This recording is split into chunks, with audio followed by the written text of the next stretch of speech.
بسم اللہ الرحمن الرحیم۔ شروع اللہ کا نام لے کر جو بڑا مہربان نہایت رحم والا ہے۔ الف لام میم را۔ اے نبی، یہ کتاب الہی کی آیتیں ہیں اور جو کچھ تمہارے پروردگار کی طرف سے تم پر نازل ہوا ہے حق ہے، لیکن اکثر لوگ ایمان نہیں لاتے۔ اللہ وہی تو ہے جس نے ستونوں کے بغیر آسمان جیسا کہ تم دیکھتے ہو اتنے اونچے بنائے، پھر عرش پر جلوہ افروز ہوا اور سورج اور چاند کو کام میں لگا دیا۔ ہر ایک میعاد معین تک گردش کر رہا ہے۔ وہی دنیا کے کاموں کا انتظام کرتا ہے۔ اس طرح وہ اپنی آیتیں کھول کھول کر بیان کرتا ہے کہ تم اپنے پروردگار کے روبرو جانے کا یقین کرو۔ اور وہی ہے جس نے زمین کو پھیلایا اور اس میں پہاڑ اور دریا پیدا کیے اور ہر طرح کے میووں کی دو قسمیں بنائیں۔ وہی رات کو دن کا لباس پہناتا ہے۔ غور کرنے والوں کے لیے اس میں بہت سی نشانیاں ہیں۔ اور زمین میں کئی طرح کے قطعات ہیں ایک دوسرے سے ملے ہوئے، اور انگور کے باغ اور کھیتی اور کھجور کے درخت۔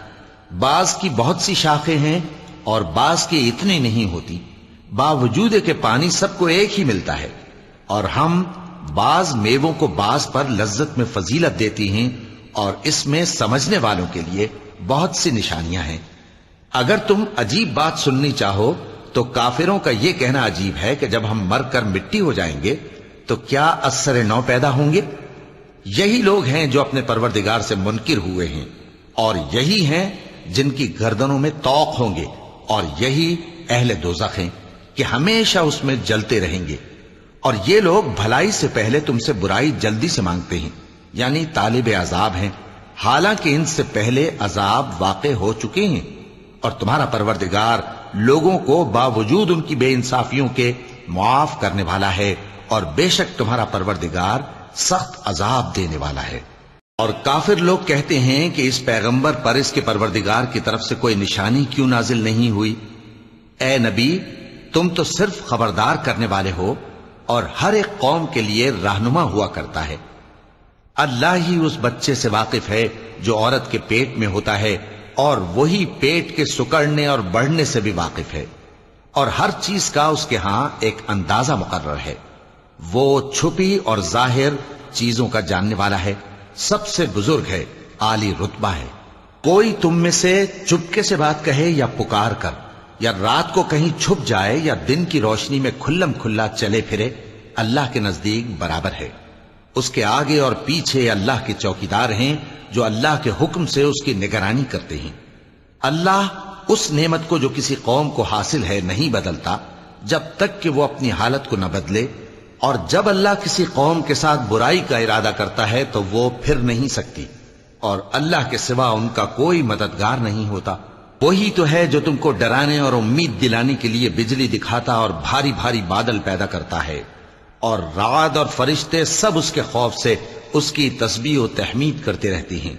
اور وہی بجلیاں بھیجتا ہے، پھر جس پر چاہتا ہے گرا بھی دیتا ہے، جبکہ وہ اللہ کے بارے میں جھگڑتی ہیں، اور وہ بڑی قوت والا ہے۔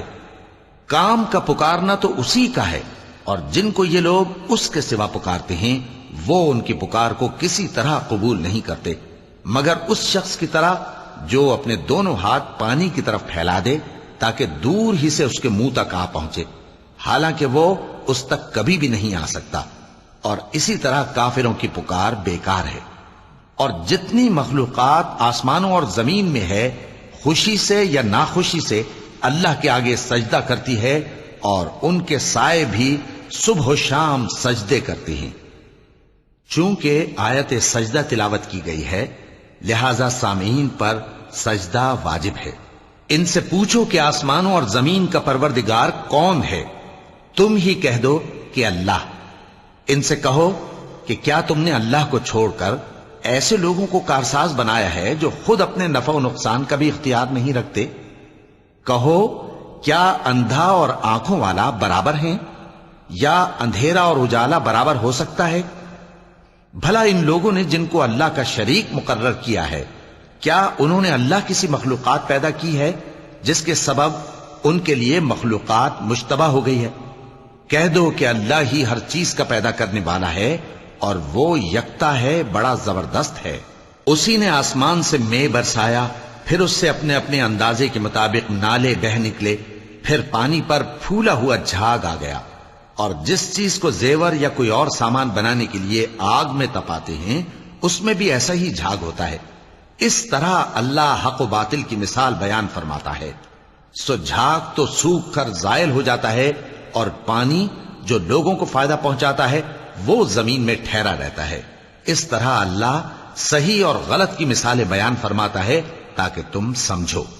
جن لوگوں نے اللہ کے حکم کو قبول کیا ان کی حالت بہت بہتر ہوگی، اور جنہوں نے اس کو قبول نہ کیا اگر روئے زمین کے سب خزانے ان کے اختیار میں ہوں تو وہ سب کے سب اور ان کے ساتھ اتنے ہی اور نجات کے بدلے میں صرف کر ڈالیں، مگر نجات کہاں؟ ایسے لوگوں کا حساب بھی برا ہوگا اور ان کا ٹھکانہ بھی دوزخ ہے، اور وہ بری جگہ ہے۔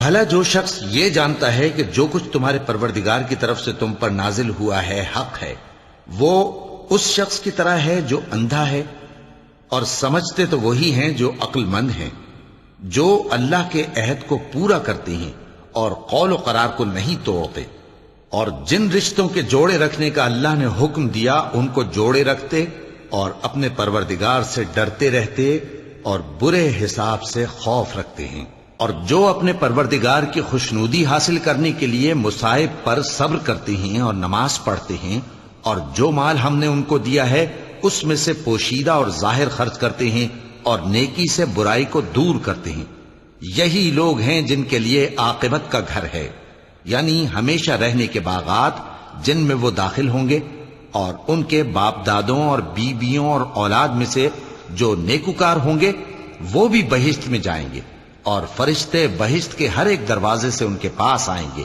اور کہیں گے تم پر سلام ہو، یہ تمہاری ثابت قدمی کا بدلہ ہے، اور عاقبت کا گھر خوب گھر ہے۔ اور جو لوگ اللہ سے پختہ عہد کر کے اس کو توڑ ڈالتے اور جن رشتوں کے جوڑے رکھنے کا اللہ نے حکم دیا ہے ان کو قطع کر دیتے اور ملک میں فساد کرتے ہیں، ایسوں پر لعنت ہے اور ان کے لیے برا انجام ہے۔ اللہ جس کا چاہتا ہے رزق فراخ کر دیتا ہے اور جس کا چاہتا ہے تنگ کر دیتا ہے، اور کافر لوگ دنیا کی زندگی پر خوش ہو رہے ہیں، اور دنیا کی زندگی آخرت کے مقابلے میں بہت تھوڑا سامان ہے۔ اور کافر کہتے ہیں کہ اس پیغمبر پر اس کے پروردگار کی طرف سے کوئی نشانی کیوں نازل نہیں ہوئی؟ کہہ دو کہ اللہ جسے چاہتا ہے گمراہ کرتا ہے، اور جو اس کی طرف رجوع ہوتا ہے اس کو اپنی طرف کا رستہ دکھاتا ہے، یعنی ان کو جو ایمان لاتے اور جن کے دل اللہ کی یاد سے آرام پاتے ہیں ان کو۔ اور سن رکھو کہ اللہ کی یاد سے ہی دل آرام پاتے ہیں۔ جو لوگ ایمان لائے اور عمل نیک کیے ان کے لیے خوشحالی اور عمدہ ٹھکانہ ہے۔ جس طرح ہم پہلے پیغمبر بھیجتے رہے ہیں اسی طرح اے نبی ہم نے تم کو اس امت میں جس سے پہلے بہت سی امتیں گزر چکی ہیں بھیجا ہے، تاکہ تم ان کو وہ کتاب جو ہم نے تمہاری طرف بھیجی ہے پڑھ کر سنا دو۔ اور یہ لوگ رحمان کو نہیں مانتے۔ کہہ دو وہی تو میرا پروردگار ہے، اس کے سوا کوئی معبود نہیں، میں اسی پر بھروسہ رکھتا ہوں اور اسی کی طرف رجوع کرتا ہوں۔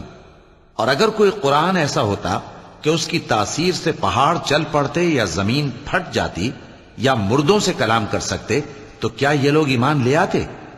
بات یہ ہے کہ سب باتیں اللہ کے اختیار میں ہیں، تو کیا مومنوں کو اس سے اطمینان نہیں ہوا کہ اگر اللہ چاہتا تو سب لوگوں کو ہدایت کے رستے پر چلا دیتا؟ اور کافروں پر ہمیشہ ان کے اعمال کے بدلے آفت آتی رہے گی یا ان کے مکانات کے قریب نازل ہوتی رہے گی یہاں تک کہ اللہ کا وعدہ آ پہنچے۔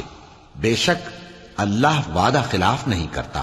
اور تم سے پہلے بھی رسولوں کے ساتھ تمسخر ہوتے رہے ہیں، تو میں نے کافروں کو مہلت دی، پھر میں نے ان کو پکڑ لیا۔ سو دیکھ لو کہ میرا عذاب کیسا رہا۔ تو کیا وہ جو ہر شخص کے اعمال کا نگراں و نگہبان ہے وہ بتوں کی طرح بے علم و بے خبر ہو سکتا ہے؟ اور ان لوگوں نے اللہ کے شریک مقرر کر رکھے ہیں۔ ان سے کہو کہ ذرا ان کے نام تو لو۔ کیا تم اسے ایسی چیزیں بتاتے ہو جو روئے زمین پر ہیں اور اسے معلوم نہیں، یا تم لوگ محض سطحی بات کی تقلید کرتے ہو؟ اصل یہ ہے کہ کافروں کو ان کے فریب خوبصورت معلوم ہوتے ہیں اور وہ ہدایت کے رستے سے روک لیے گئے ہیں، اور جسے اللہ گمراہ رہنے دے اسے کوئی ہدایت کرنے والا نہیں۔ ان کو دنیا کی زندگی میں بھی عذاب ہے اور آخرت کا عذاب تو بہت ہی سخت ہے، اور ان کو اللہ کے عذاب سے کوئی بھی بچانے والا نہیں۔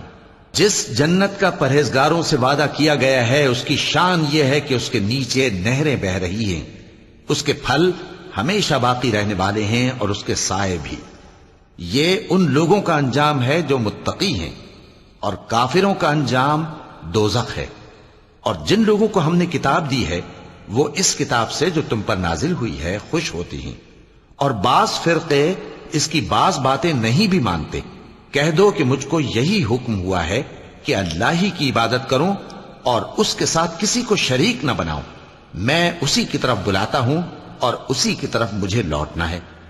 اور اسی طرح ہم نے اس قرآن کو عربی زبان کا فرمان بنا کر نازل کیا ہے، اور اگر تم علم آ جانے کے بعد ان لوگوں کی خواہشوں کے پیچھے چلو گے تو اللہ کے سامنے کوئی نہ تمہارا مددگار ہوگا اور نہ کوئی بچانے والا۔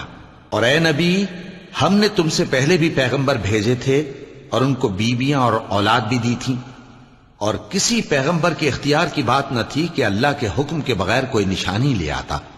ہر حکم قضا کتاب میں لکھا ہوا ہے۔ اللہ جس چیز کو چاہتا ہے مٹا دیتا ہے اور جس کو چاہتا ہے باقی رکھتا ہے، اور اسی کے پاس اصل کتاب ہے۔ اور اگر ہم کوئی عذاب جس کا ان لوگوں سے وعدہ کرتے ہیں تمہیں دکھائیں، یعنی تمہارے روبرو ان پر نازل کریں، یا تمہاری مدت حیات پوری کر دیں، یعنی تمہارے انتقال کے بعد عذاب بھیجیں، تو تمہارا کام ہمارے احکام کا پہنچا دینا ہے اور ہمارا کام حساب لینا ہے۔ کیا انہوں نے نہیں دیکھا کہ ہم زمین کو اس کے کناروں سے گھٹاتے چلے آ رہے ہیں؟